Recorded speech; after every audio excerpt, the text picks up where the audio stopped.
Welcome to the islands. The episode begins with a narrator explaining that the Hawaiian Islands of the 18th century are divided into four kingdoms: Oahu, Maui, Hawaii, and Kaua'i, all of which are in a constant state of war. A prophecy speaks of a great king who will unite the islands, but after centuries of waiting, that king has yet to appear. On the shores of Kaua'i, a man named Jason Momoa is leading his family on a shark hunting trip. They use herbs to sedate the animal, but Kaiana jumps into the water himself to lasso the shark, which he brings back to the boat to feed his family.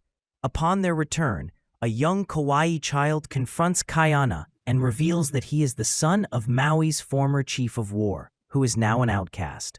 Homecoming, Kaiana and his family travel to Maui and are led to a camp where warriors are training. One of them challenges Kaiana, who wins easily by breaking his foe's arm. King Kahekili Temoera Morrison, who is Kaiana's uncle and the brother of his father, then greets him.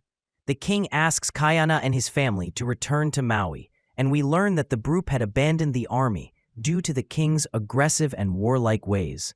Kahekili explains that the neighboring kingdom of Oahu seems poised to invade and that he needs Kaiana by his side to fulfill the prophecy of uniting the islands. He claims that Oahu's warmongering head priest is manipulating the young king to carry out the invasion.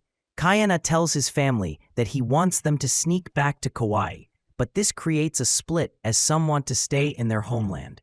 The next morning, Kahekili meets with Kaiana alone and takes him to a remote hut where Kaiana's father's bones were kept. He reveals that some of the bones were stolen by Oahu to perform a pre-war ritual. Kaiana and his family perform their own ritual to allow the dead to rest in peace. The following day, Kaiana has a vision of the prophetess, Taula, who implies that the gods want him to fight. Later, his wife brings him his father's old belongings, which ultimately convinces him to join the war. The attack on Oahu. Kaiana proposes a plan to take Oahu with minimal bloodshed. Kahekili will take the main army to the western shore as a diversion, while Kaiana leads a small group of warriors to the east to capture the priest and force the king's surrender. The plan begins as predicted, with the Maui forces engaging in a brutal skirmish on the beach. During the battle, Kaiana has a vision of a disturbed-looking Taula, and as his group moves towards the temple, they startle and kill a group of people who turn out to be defenseless farmers, not soldiers. On the boats, Kahekili disregards the plan to wait and sounds the call to attack.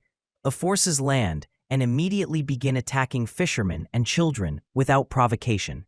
They make their way to the temple, and despite the king's advisor suggesting they avoid attacking a sacred site, they storm it anyway, slaughtering residents and burning buildings. Kaiana and his family arrive to find the temple in flames and the young Oahu king held captive. The boy is confused by Kahekili's unprovoked attack, but the Maui king quickly executes him. With the island now taken, Kahekili reveals that there was no warlike high priest, but that the plan to unite the Hawaiian Islands is now underway. Kaiana realizes that he was manipulated by the king and is devastated by the slaughter he was used to carry out.